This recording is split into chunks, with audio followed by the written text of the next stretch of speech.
Boa noite a todos, a graça e a paz do Senhor Jesus. Nós vamos ler juntos a palavra de Deus no Evangelho de Mateus, no capítulo 4, o texto que certamente ocupa muito do nosso coração e das nossas reflexões, a narrativa da tentação do Senhor Jesus no deserto. Evangelho de Mateus, no capítulo 4. Eu aprendi no seminário que a gente sempre deve ler um bom texto bíblico antes de pregar, porque se o sermão não for bom, pelo menos o texto abençoa o auditório. Então eu vou ler Mateus capítulo 4, onde a palavra de Deus nos diz: Então Jesus foi levado pelo Espírito ao deserto para ser tentado pelo diabo. Depois de jejuar 40 dias e 40 noites, teve fome. O tentador aproximou-se dele e disse: Se és o Filho de Deus, manda que estas pedras se transformem em pães. Jesus respondeu: Está escrito, nem só de pão viverá o homem, mas de toda palavra que procede da boca de Deus. Então o diabo levou à cidade santa, colocou-o na parte mais alta do templo e lhe disse: Se és o Filho de Deus, joga-te daqui para baixo, pois está escrito, ele dará ordens a seus anjos a seu respeito, e com as mãos eles o segurarão, para que você não tropece em alguma pedra.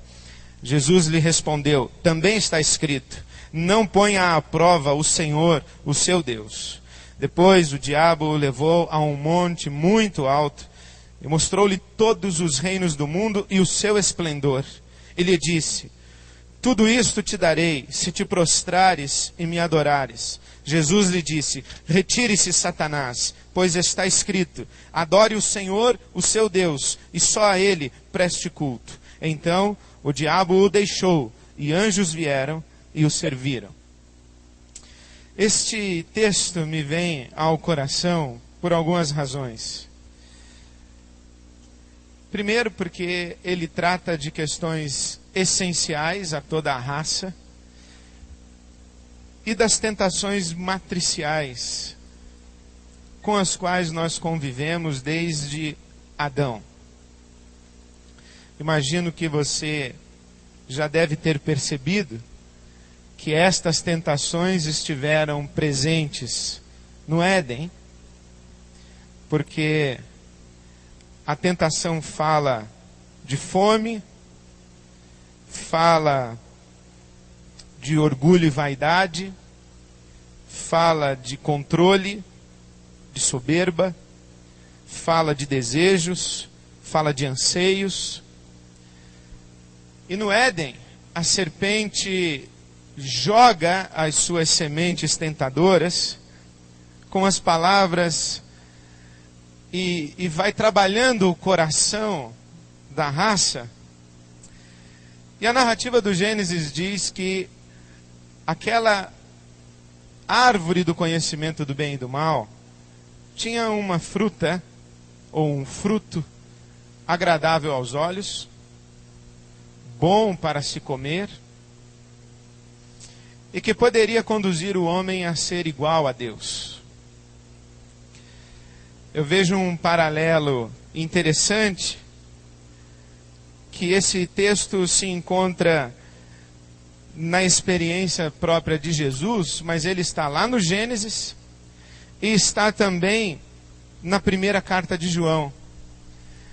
Porque na primeira carta de João se diz que nós somos tentados pela concupiscência dos olhos, a concupiscência da carne e a soberba da vida. É aquilo que é bom de ver, aquilo que é bom de comer e aquilo que suscita em nós um senso de onipotência.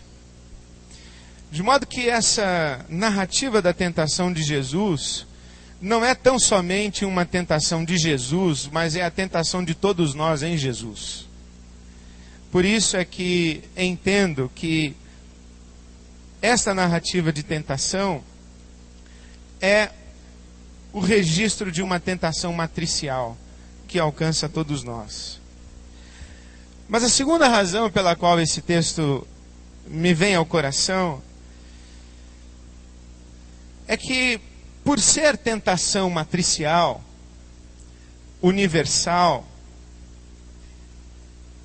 e pelo fato de que todos nós lidamos com estas tentações, inclusive os nossos rebanhos, sobre quem o Espírito nos constituiu bispos, são também estas tentações e estas angústias que movem os nossos rebanhos na direção, por exemplo, de nossas comunidades, da religião e, em alguns casos, na direção de Deus. Eu tenho pensado ultimamente o que é que traz pessoas todo domingo ao auditório da Igreja Batista de Água Branca para a celebração de um culto e para ouvir um pregador. E eu tenho me colocado no lugar do meu ouvinte, por exemplo, e tenho discernido que, no fundo, todas aquelas pessoas estão olhando para mim e fazendo quase que uma única pergunta. Elas querem saber como é que se vive bem. É isso que elas querem saber. Eu tenho entendido que as pessoas olham para nós, líderes espirituais, olham para a igreja, olham para os auditórios evangélicos, e elas estão em busca de respostas para essa pergunta: como é que eu vivo bem? Elas não querem saber das questões da instituição religiosa, elas não querem saber das coisas próprias da espiritualidade cristã, elas não querem saber das dimensões de responsabilidade da igreja cristã. Se você fizer um apelo dizendo, venha participar de uma jornada de intercessão missionária, as pessoas não estão preocupadas em interceder pelos missionários na África. As pessoas não estão preocupadas em compreender o significado da palavra anjo no preâmbulo das 7 cartas do Apocalipse. Elas não querem saber isso. Elas querem saber como é que se vive bem. Esta é a pergunta que estão fazendo. E esta pergunta é tão intensa que as pessoas migram de líderes para líderes, de auditórios para auditórios, de experiências religiosas para experiências religiosas. E já é muito comum que as pessoas se acheguem às nossas comunidades e justifiquem dizendo, eu estou aqui porque aqui eu me sinto bem. Eu estou aqui porque aqui eu me encontrei. Eu estou aqui porque aqui eu fui acolhido. Eu estou aqui porque aqui eu recebo uma palavra de ânimo.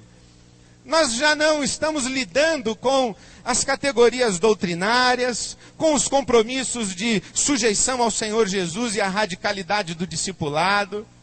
Os nossos rebanhos, os nossos auditórios estão em busca de saber como é que se vive bem. E nós somos pressionados por essa pergunta. Nós somos pressionados pelos olhares aflitos dos nossos rebanhos. E mais do que isso, nós somos pressionados pelas diferentes respostas que são oferecidas, inclusive aos nossos rebanhos. Até porque já vai longe o tempo em que a pessoa que morava em São Paulo e frequentava a primeira igreja batista de São Paulo, mudando-se para Curitiba, automaticamente passaria a frequentar a primeira igreja batista de Curitiba. Não é mais assim. As fronteiras que guardam as nossas relações com os nossos rebanhos já não são mais denominacionais, já não são mais doutrinárias, são fronteiras de comunidades. Eu não me senti bem na igreja batista, mas me senti bem na igreja presbiteriana. E o sujeito não quer nem saber se ele é batista ou se ele é presbiteriano, ou se é comunidade, ou se é metodista, ou se é Assembleia de Deus, porque ali ele recebeu o que procurava. Porque ele não está mais procurando uma identidade institucional, não está mais procurando uma identidade doutrinária, não está mais procurando uma fidelidade a uma experiência de tradição. Ele está procurando um ambiente que lhe seja satisfatório na sua peregrinação de espiritualidade. A pergunta é, como é que se vive bem? E eu creio que Mateus capítulo 4 apresenta o modelo e o antimodelo de respostas. Como é que se vive bem? O diabo responde. O diabo responde com 3 palavras: conforto, sucesso e controle. Quando é que você vai viver bem? Você vai viver bem quando você não tiver necessidades pendentes. Quando as suas necessidades, sejam elas quais forem imediatamente satisfeitas. Quando você sentir fome, imediatamente você estende a mão e come. Quando você sentir sono, você imediatamente se deita e dorme. Quando você sentir raiva, você imediatamente vira a mão e bate. Você não precisa conviver com necessidades, com apetites, com anseios latentes e que não são satisfeitos. Esse gap entre a necessidade e a satisfação da necessidade desapareceu da nossa realidade social e inclusive da nossa realidade religiosa. E o discurso é muito próprio. Você é filho de Deus e está passando fome? Recuse-se. Reivindique que você quer todas as bênçãos de Deus agora. Por quê? Porque você é filho de Deus. E se Deus lhe deu o seu próprio filho, como vai negar a você todas as demais coisas? Rejeite esse momento de privação. Rejeite esse momento de dificuldade em nome de Jesus. Não se acomode na sua limitação. Grite, clame, eu quero e quero agora. Eu lembro de ter ouvido um sermão do pastor Ariovaldo em que ele contou a história de um sujeito que foi aprender a orar com o filho pródigo. E nós somos assim, razoavelmente inocentes. O Ari pensou que era uma oração de confissão, e o texto seria trabalhado na categoria do pai: pequei, não sou digno de ser chamado teu filho. Que nada. A oração é: dá-me o que é meu. E você é um filho de Deus. Aponte para o céu e diga: eu quero o que é meu. E quero agora, porque eu não quero conviver com necessidades. E eu penso que é uma proposta realmente muito tentadora. E aqui ainda é na dimensão da necessidade. Nós estamos falando de um pai de família que quer um emprego.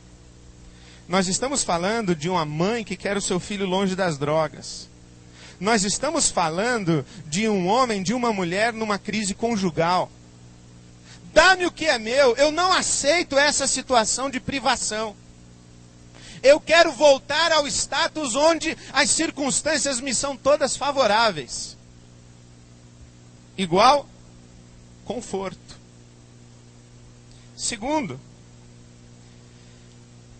pule daí.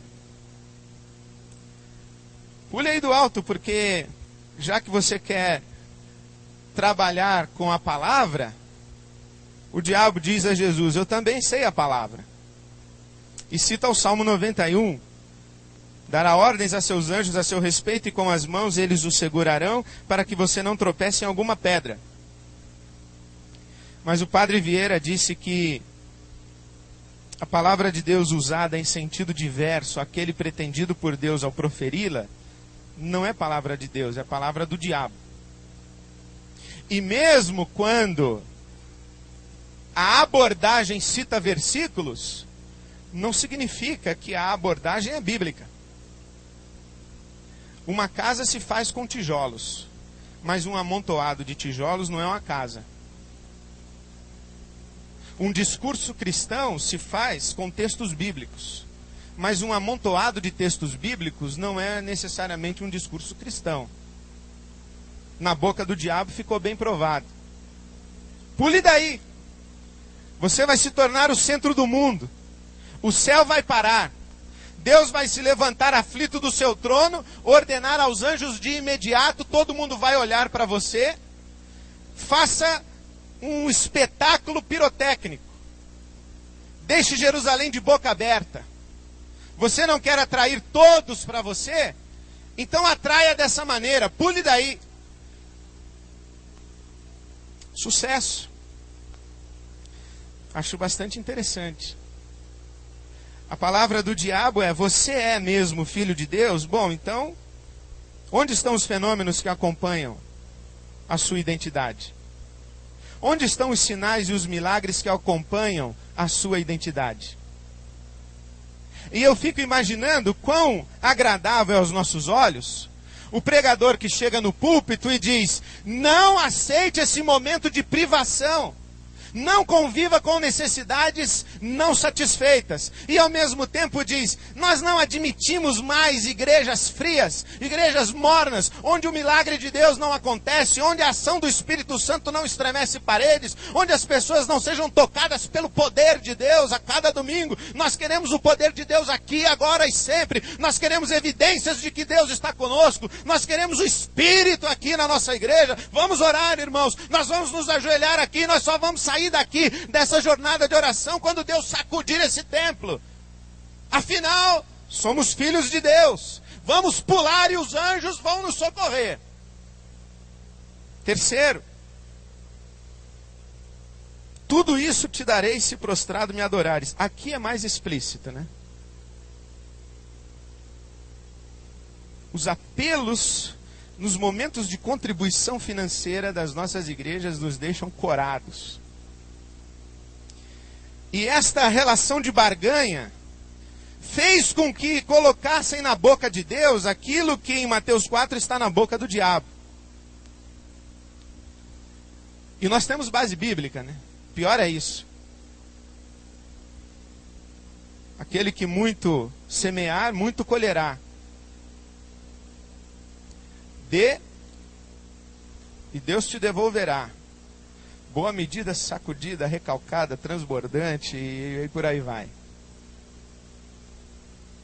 Faça o melhor de todos os investimentos. A poupança paga 2, pouco por mês. Deus restitui 100 vezes mais. Se prostrado, entregares a tua oferta no altar do Senhor, clame e reivindique o teu direito. Porque tudo será teu se prostrado adorares ao Senhor teu Deus. Mas quem falou isso foi o diabo. E aí eu penso que estas palavras do diabo hoje, elas estão muito mais presentes nos discursos religiosos dentro de nossas igrejas do que as próprias palavras de Jesus. E que a pergunta que os nossos rebanhos estão fazendo para nós, como é que se vive bem? Algumas pessoas estão respondendo com Mateus 4, versão diabólica. Conforto, sucesso, porque Deus te colocou por cabeça e não por cauda. Inclusive, outro dia, eu ouvi a seguinte expressão de um pastor que convidou um outro irmão para sua equipe ministerial e o irmão não aceitou. Eu falei: por que você acha que ele não aceitou? Ele disse assim: porque é melhor ser cabeça de sardinha do que cauda de tubarão. Aqui ele ia ser a cauda do tubarão. Lá onde ele está, ele é a cabeça da sardinha. É um negócio impressionante. Conforto, sucesso, controle. A palavra do diabo para Jesus é: tudo isso vai estar nas tuas mãos, você vai mandar e eles vão obedecer. E como é impressionante essa tentativa de controle, em que nós queremos controlar em casa, queremos controlar os nossos rebanhos, queremos controlar a ação do Espírito Santo, queremos controlar inclusive Deus. Eu ouvi que numa roda de oração, numa reunião cristã, alguém olhou para Deus e disse: eu exijo que tu faças agora, porque tu estás amarrado às tuas promessas. Eu falei: que absurdo.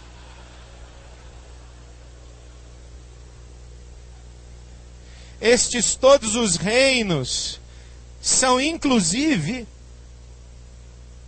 o reino de Deus,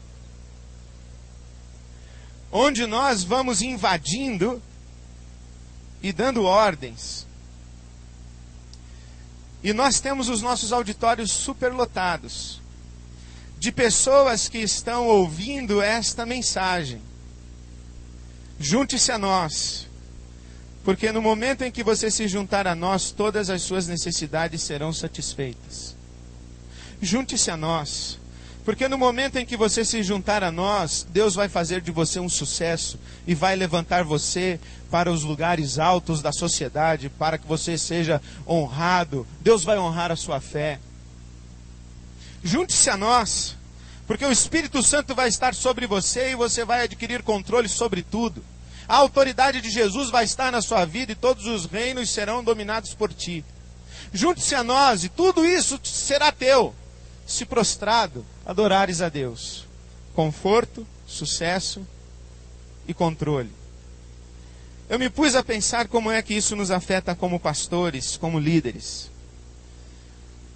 E inventei aqui 3 grandes tentações para nós. Inventei e não ficou bom. Assim, eu deduzi uma aplicação prática. 3 grandes tentações com as quais nós convivemos no nosso ministério, no cotidiano do nosso ministério. A tentação de jogar a toalha, subir uma escada e pegar um atalho.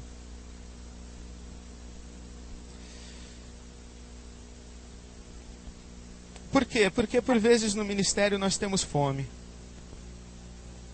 Nós temos fome. Por vezes no ministério nós passamos privações.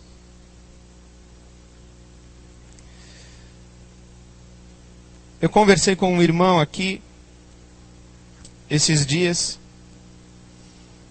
lá do nordeste do nosso Brasil, e ele com lágrimas nos olhos dizia: pastor, eu me sinto só.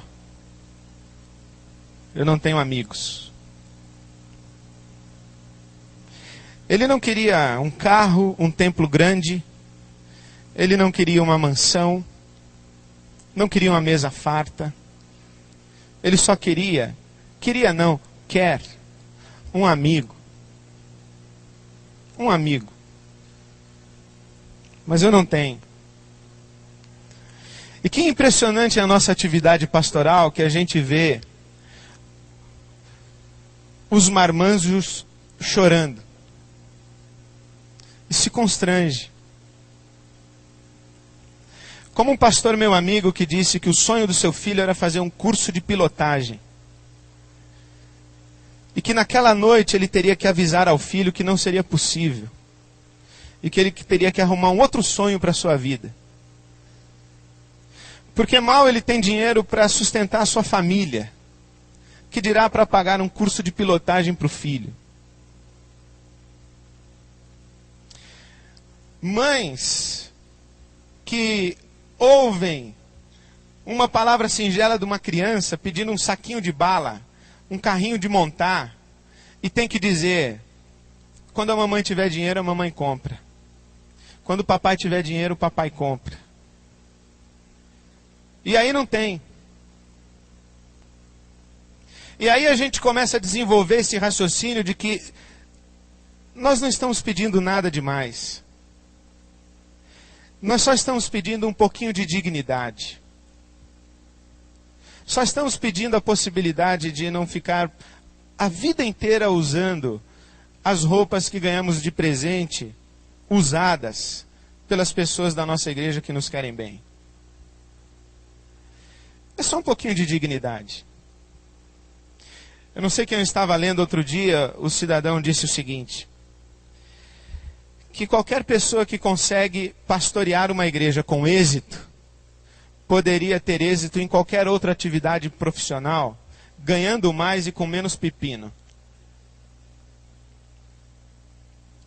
Qualquer pessoa que sobrevive à rotina de uma igreja local, às pressões emocionais do ministério, poderia estar fazendo outras coisas, com mais reconhecimento, com mais relevância social, com melhor remuneração. E lá no fundo da noite, quando a gente volta de uma festa de 15 anos, que nem essa que o pastor Ricardo comentou ontem à noite, e a gente coloca a cabeça no travesseiro e diz assim: o ano que vem, a minha filha faz 15 anos. Será que ela vai cometer o disparate de querer uma porcaria de uma festa dessa? Aí A minha filha faz 15 anos o ano que vem. Eu já estou uns 3 anos conversando com ela, minha filha.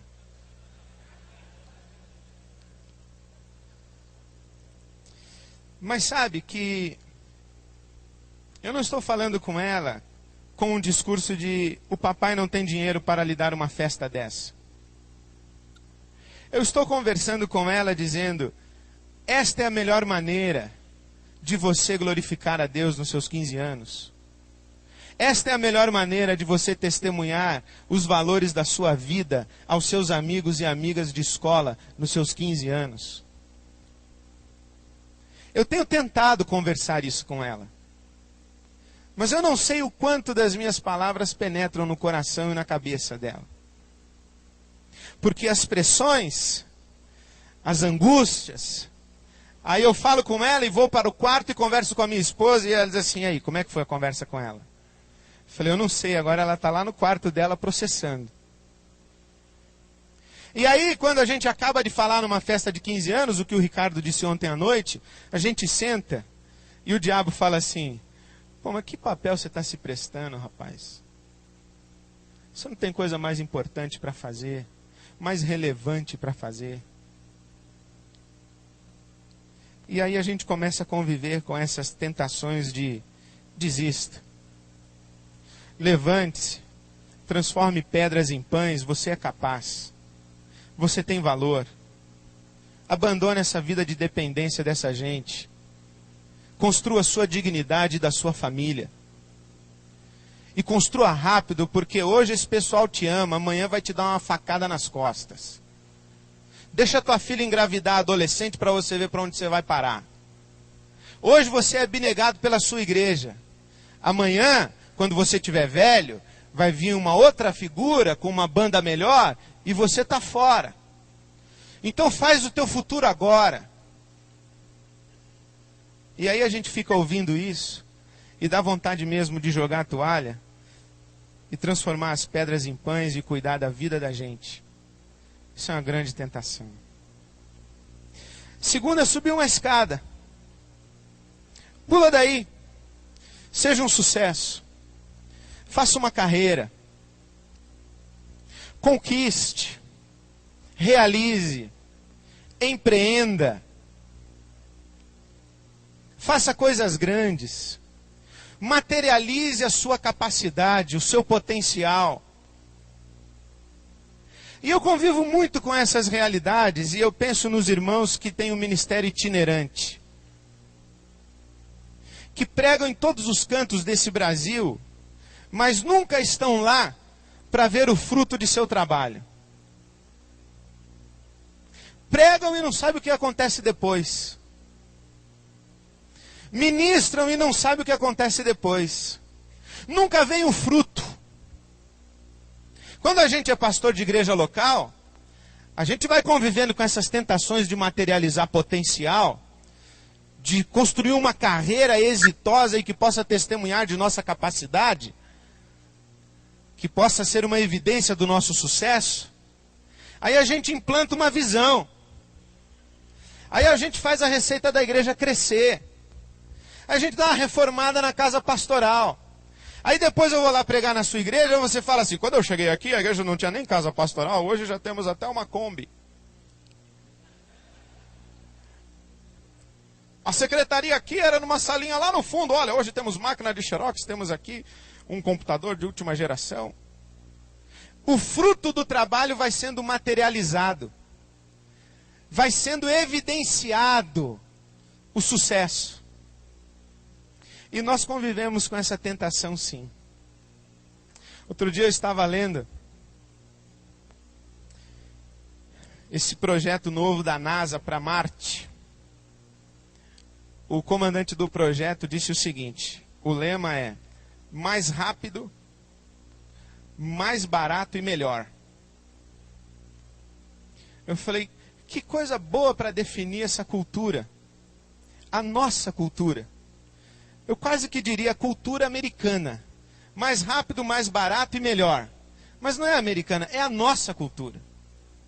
Como é que a gente constrói uma igreja de maneira mais rápida, mais barato e melhor? Você quer fazer discipulado? Esse material aqui, olha, é só de 6 meses. Esse aqui já tem 3 anos de currículo. Esse aqui de 5 anos. Falei, não, vamos nesse aqui que é de 6 meses. Eu recebi um telefonema de um pastor que disse assim, Ed, eu sei que quando você chegou na sua igreja, você discipulou a liderança. E eu acabei de chegar na minha igreja, eu queria discipular o meu pessoal rápido. Você não pode mandar o material aí para você, que você fez? Minha resposta que me ocorreu na hora foi dizer o seguinte, olha, o sujeito que discipulou mais rápido levou 3 anos. E se não fosse o Espírito Santo baixar no final, não tinha dado certo. Não existe esse sucesso relâmpago, mais rápido, mais barato e melhor, que materializa o nosso potencial e que todo mundo olha para nós e diz, não existe. Mas essa é uma grande tentação. Terceiro, pegar um atalho. Tudo isso será teu se prostrado me adorares. Eu penso que Jesus diria, ou deveria ter dito, não, tudo isso será meu, não. Primeiro, é. E segundo, vai ser mesmo daqui a pouco. Mas depois que eu passar pela cruz, quem é você para me oferecer o que é meu? Mas Jesus não se prestou a bater boca com o diabo como eu faria. E simplesmente respondeu, sai. Vai, chega de bobagem. Porque está escrito que somente a Deus adorarás e somente a Ele dará culto. Essa tentação de chegar lá pelo caminho mais curto, né? Sem passar pela cruz, sem passar pelo choro, sem passar pela lágrima. Em quanto tempo a gente começa a colher frutos de ministérios? Quem sabe depois de uns 35 anos? Quem sabe depois de muito choro, muita lágrima, muito conflito de alma, muito embate com liderança, muita traição, muita frustração, muita culpa, muito arrependimento, muitas tentativas que você vai, tem que voltar, tenta de novo, aí você afunda emocionalmente, você se culpa na sua estratégia, aí você descobre mais um congresso, e você vai nessa angústia. E sabe que eu conheci o Bruce Wilkinson pessoalmente quando ele veio em 89 pregar aqui na CEPAL. E ele, um mestre do ensino e da palavra, eu conversei com ele. E enchi o Bruce de perguntas a respeito do púlpito, de fazer sermão, de pregar. E ele respondendo. Ao final da nossa conversa eu falei assim, ele acho que quis encerrar, falou, você quer saber mais alguma coisa? Eu falei, só mais uma pergunta. Ele falou, tudo bem. Eu disse assim, qual o seu conselho para um jovem pregador? Aí ele olhou bem nos meus olhos e disse o seguinte, meu filho, não existe um truque. Você passou a tarde toda me perguntando qual é o truque do púlpito. Não tem truque. O truque é Colossenses 1, 28. Agonize, agonize, agonize. O truque é Gálatas 4,19. Dores de parto. Esse é o truque. O truque é você cair encolhido no chão do seu quarto, clamando pela misericórdia de Deus e dizendo assim, Senhor, qual é a tua palavra para domingo? E de novo, e de novo, e de novo, e de novo. Não tem truque. Não tem receita de bolo. A receita é da Escritura. Agonize. Não tem atalho. Mas a gente convive com a grande tentação de pegar um atalho. Como é que Jesus responde? Se o diabo nos deu 3 palavras, conforto, sucesso e controle, se ele fica nos estimulando a jogar a toalha e desistir, porque estamos pressionados pelas privações, se ele fica nos tentando a subir uma escada e fazer uma carreira e materializar o nosso sucesso, se ele fica nos tentando a encontrarmos caminhos mais curtos para chegarmos nas nossas visões, como é que Jesus responde? Eu penso que ele responde com 3 palavras também: promessas, caráter e propósitos. Nem só de pão o homem viverá, mas de toda a palavra que procede da boca de Deus. O Senhor Jesus evoca Deuteronômio capítulo 8,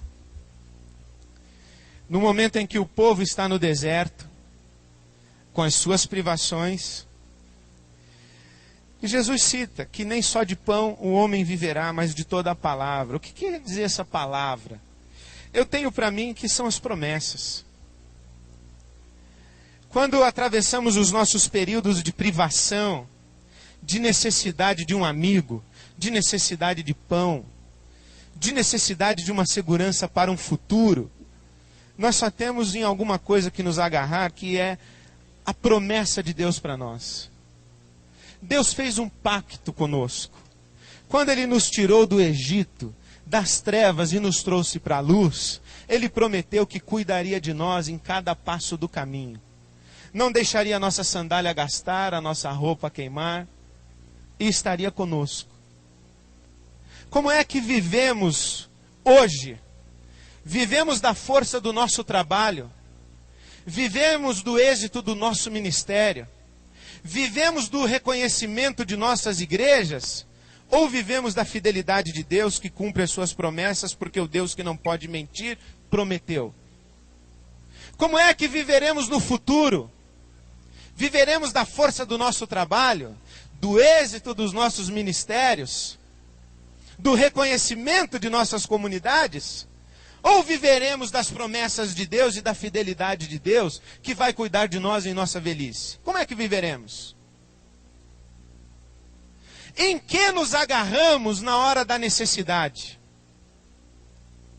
Na força do nosso braço, na nossa capacidade de articulação, na nossa rede de contatos, no nosso potencial de manipulação, ou no joelho que descansa nas promessas?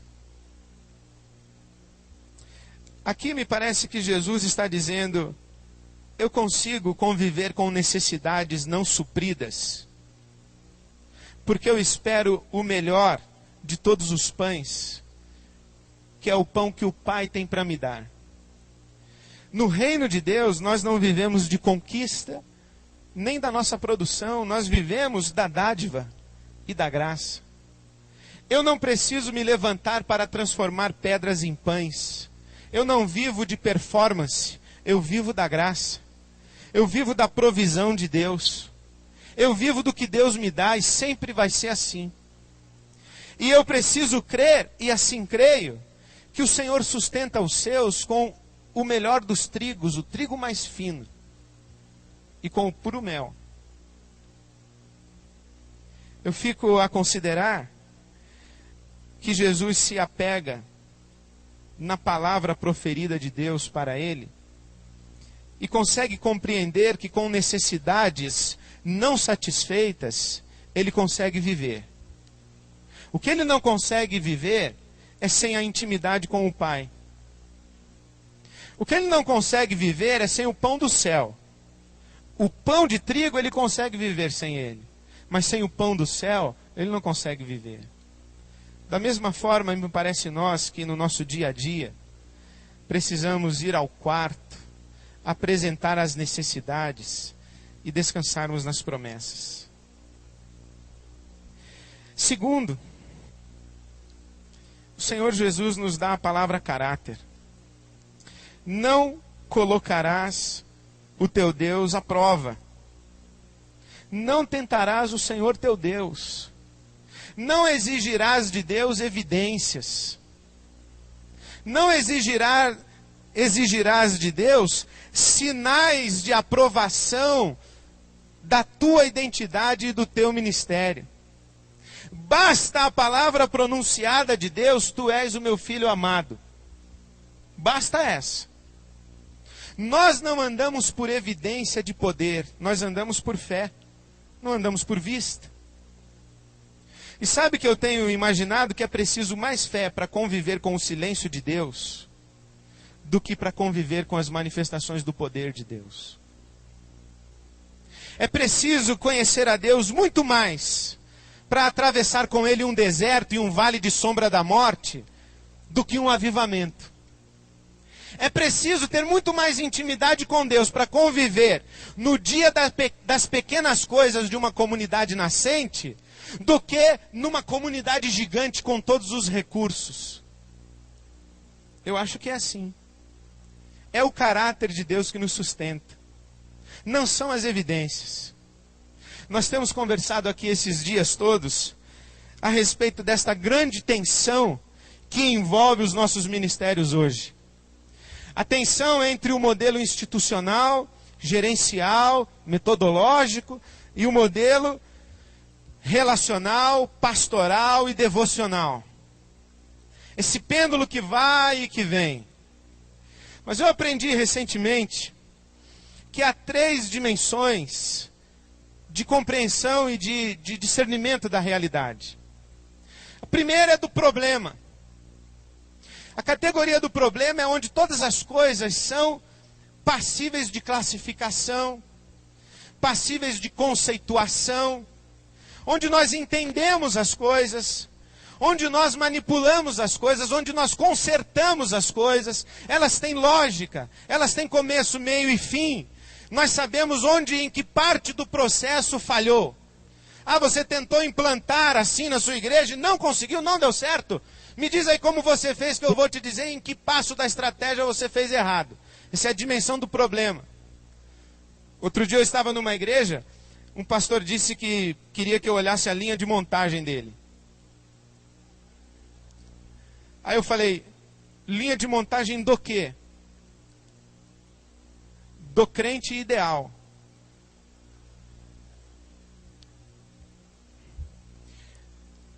Por quê? Porque nós fomos ensinados assim. As coisas que são realidades para nós são as coisas visíveis, as coisas evidentes, as coisas aparentes. Nós não sabemos andar no escuro, não sabemos andar por fé, nós sabemos andar por vista, porque nós somos treinados a andar por vista. As pessoas se sentam diante de nós, compartilham o seu coração, e nós já sabemos qual é o versículo que a gente vai sacar para colocar depois. O diagnóstico é em 5 minutos, e depois a bateria de versículos, e depois, se der, a gente ainda recomenda um livro. Como se autoimagem, como se feridas emocionais, como se lacunas emocionais lá da infância fossem saradas com um livrinho de aconselhamento que a gente dá depois de 15 minutos de conversa. Mas essa é a categoria do problema. Mas tem a segunda categoria, que é a do paradoxo. Onde as coisas são igualmente verdadeiras quando aparentemente contraditórias. Por exemplo, a entrevista do pastor Mauro Israel Moreira na revista que recebemos na nossa pasta do Congresso. Não sei quantos leram, mas o pastor Mauro Israel disse o seguinte, que na igreja as coisas devem funcionar com decência e ordem. Mas na igreja onde está o Espírito Santo há liberdade. E nós temos que andar na liberdade do Espírito e na decência e na ordem. Como é que a gente faz? É paradoxo.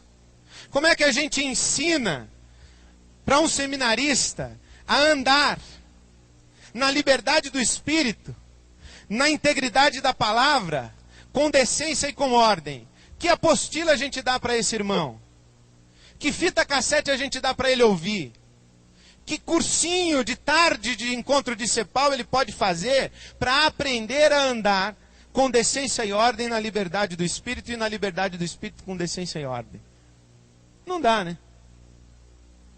Hoje à tarde eu contei no meu seminário a história do rabino, que foi procurado por 2 homens que estavam numa disputa. Um deles disse o seguinte, olha, o problema que eu tenho é assim, assado, A, B e C, e o rabino disse, você tem razão. Aí o outro disse, mas o meu problema é XYZ, e o rabino disse, você tem razão. E os 2 foram embora.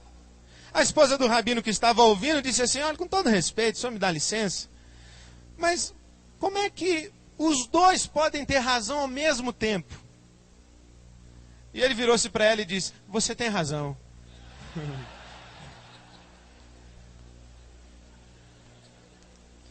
Isso é paradoxo. Você tem razão. E sabe o conflito que a gente vive aqui? É que quando alguém se levanta e diz assim: olha, você precisa fazer discipulado na sua igreja. Você tem que estruturar a sua igreja. Você precisa receber bem os novos convertidos. Você precisa ter um programa de atendimento desse pessoal. Você precisa mapear a sua comunidade para colocar pastores em cada região da cidade. Você precisa de um método, você precisa de uma estrutura, você precisa de gerenciamento, você precisa de planejamento. Aí a gente olha e diz assim: você tem razão. Aí vem o outro irmão e diz assim: olha, você precisa ser cheio do Espírito. Você precisa chorar com o que chora, se alegrar com o que se alegra. Você precisa ser sensível. Você precisa colocar o joelho no chão. Você precisa ser dependente de Deus. Aí você olha e fala: você tem razão, cara. E a gente vive nessa relação paradoxal. E aí a gente sai de um congresso de Fortaleza e fala assim: eu quero ter uma igreja que nem essa aqui, eu quero ser que nem o Armando Bispo. Aí você acaba de ouvir o Ricardo Barbosa ontem à noite, você fala: eu quero ser um pastor que nem o Ricardo Barbosa. Pô, você tem que decidir, irmão, você quer ser quem? A gente fica nesse pêndulo. Você entra num site, na internet, e pega o material de educação das igrejas na América, você fica babando. Eu me lembro quando começava a fazer pequenos grupos na minha igreja, que eu babava nas apostilas, nos guias de estudo indutivo, os manuais publicados pela ABU, eu ficava louco com aquele negócio. Ia nas livrarias na América, aquele bando de livro, um monte de estante, eu falava: no Brasil não tem nenhum livrinho desse aí. Aí você fica alucinado.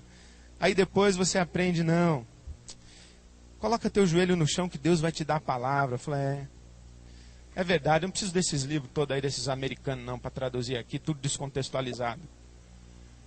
Mas quando acaba aqui, você dá uma passadinha ali para ver, na Mundo Cristão, na Textos.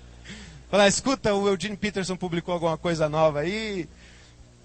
E a gente vive nessa tensão, nesse conflito. E no ministério a gente tem que conviver com essa categoria paradoxal. Mas tem o terceiro nível, que é o nível da perplexidade. É o nível do mistério, é o nível das coisas que a gente não entende. Das coisas que a gente sabe, mas não sabe como ficou sabendo. Que a gente tem certeza, mas não sabe como que argumenta para justificar a certeza que tem. Que a gente chora e alguém pergunta: por que você está chorando? Você fala: pô, não tem como te explicar. É quando você lê a Escritura Sagrada e aquilo salta aos seus olhos e o camarada fala: pastor, mas como é que você entendeu isso aí? Como é que você chegou nisso aí na palavra? Você fala: ó, foi assim, eu estava lendo, eu li, aí aconteceu. Aconteceu. Isso faz lembrar a história da Madre Teresa de Calcutá, que quando entrava para a oração, alguém perguntou a ela: o que é que a senhora fala com Deus quando ora? Ela disse: eu não falo nada, eu só escuto. Então o que é que Deus fala com a senhora quando a senhora está orando? Ele não fala nada, ele só escuta.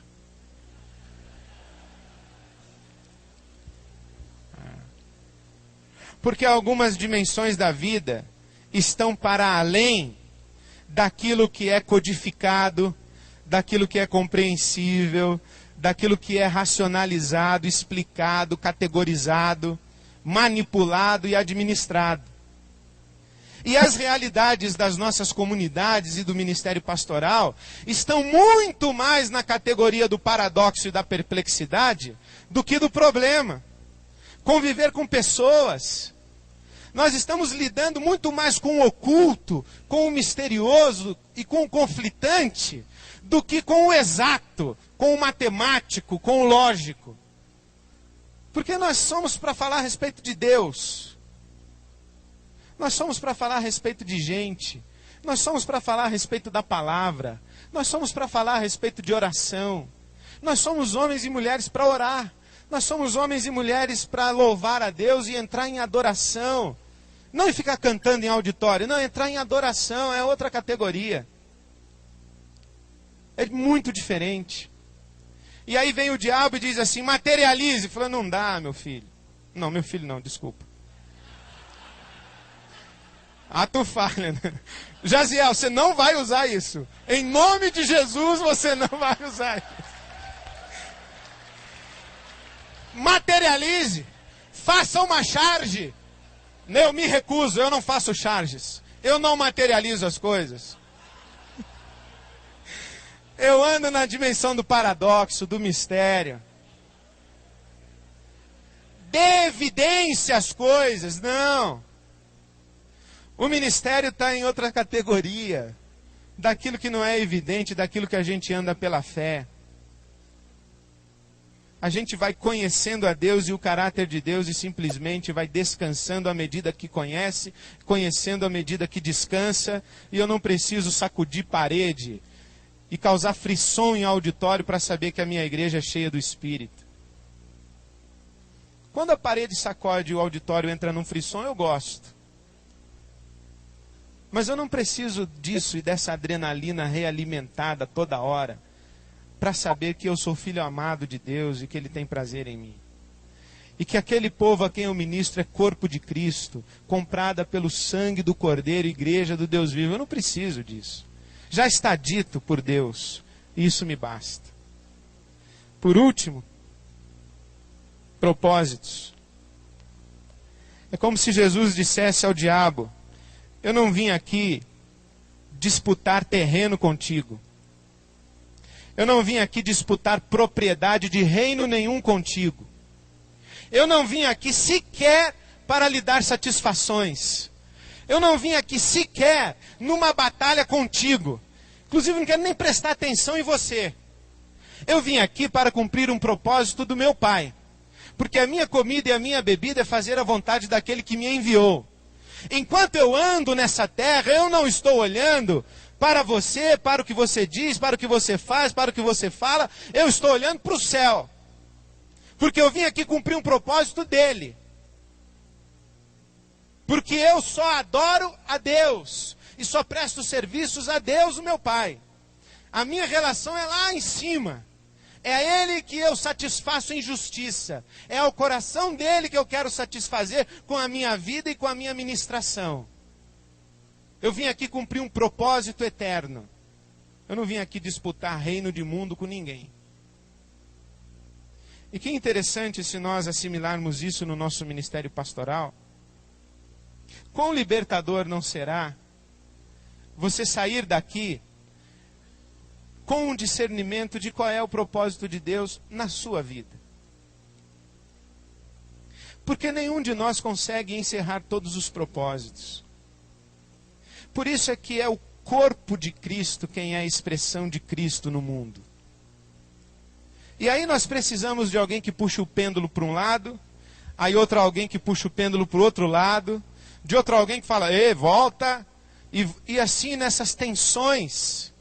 Alguém que vem aqui e fala, nós precisamos plantar igrejas até 2010, aqui no Brasil. Aí depois amanhã tem que alguém subir aqui e falar assim, pessoal, olha, o negócio é batalha espiritual, viu? Porque senão não vai plantar igreja não. Aí alguém tem que subir aqui e falar assim, escuta, não esqueçam das crianças na rua. Aí alguém sobe aqui de novo e fala assim, não esqueçam da cidadania cristã, do exercício da construção de uma nação cada vez mais democrática em todos os seus níveis. Vamos fazer fóruns de cidadania nas nossas comunidades, nas nossas igrejas. Vamos discutir esse momento eleitoral. Aí sobe o outro e fala, pessoal, o negócio é discipulado. Você fica louco. Em qual congresso você vai? Você vai pregar domingo na sua igreja o quê? Você vai chegar lá e vai começar a expor Gálatas. Vai ler o livrinho do Rick Watts? Gálatas neles. Bom, mas qual é o propósito da sua vida? Qual é a sua vocação? Quero cometer um sacrilégio, ou mais um, e citar o Aristóteles para definir vocação. Já que a gente tem algumas maneiras aí para descobrir vocação, o Aristóteles também tem uma proposta. Ele diz que a sua vocação está no cruzamento entre as suas capacidades e as necessidades que estão em volta de você. aí está a sua vocação. Olha ao seu redor e vê o que é necessário que seja feito. Aí depois você pergunta para você mesmo, o que eu posso fazer disso daqui que está precisando ser feito? Aí está a minha vocação. Como é que Deus se expressa na sua vida? Quais são os propósitos de Deus para o seu ministério específico, para a sua vida? Dentro do seu jeito de ser. Dentro da sua maneira de andar com Deus, com o seu background, na sua comunidade, na sua cidade, com o que você já conhece de Bíblia, com o que você já estudou, com a sua experiência com o Espírito de Deus, enfim. O que é próprio seu e que Deus vai cobrar exatamente da sua mão? Não precisamos ficar disputando territórios, disputando mercados e disputando reinos, porque nós estamos aqui para cumprir propósitos que Deus nos deu. Esse texto, portanto, me serve como baliza para a minha vida cristã, porque a cada dia eu sou tentado pela necessidade de conforto, pela fome de sucesso, pelo desejo de controlar tudo e todos, o diabo e Deus também. Me serve como baliza para o meu ministério na igreja local. Porque a cada dia eu sou tentado sim a jogar a toalha, desistir e cuidar da minha vida. Transformar pedras em pães do que ficar esperando esse Deus silencioso e demorado. A cada dia eu sou tentado a materializar o fruto do meu trabalho, a obra das minhas mãos, e conseguir evidências e cada vez mais evidências de que Deus está comigo. A cada dia eu sou tentado a caminhar nessa direção de dominar tudo, controlar. Cada dia no ministério, eu sou tentado a brincar de Deus. Aí eu tenho que voltar aqui e lembrar que eu vivo de promessas, eu confio no caráter de Deus, e eu estou aqui para cumprir propósitos de Deus. A minha igreja, eu disse que quando nós nos recolhêssemos no quarto para oração, nós deveríamos traçar um triângulo imaginário, nos ajoelhar ali dentro e levantar aos céus uma oração. No lado do triângulo você escreve promessas. No outro lado você escreve o caráter de Deus. No outro lado você escreve os propósitos de Deus. Ajoelhe-se ali, meu irmão, e vá em frente. Vá de joelhos. Vá de joelhos na sua vida e no seu ministério, descansando nas promessas, confiando no caráter e cumprindo os propósitos do Senhor. Assim a gente segue o modelo do Senhor Jesus para o ministério e para a nossa vida, para a glória de Deus. Amém.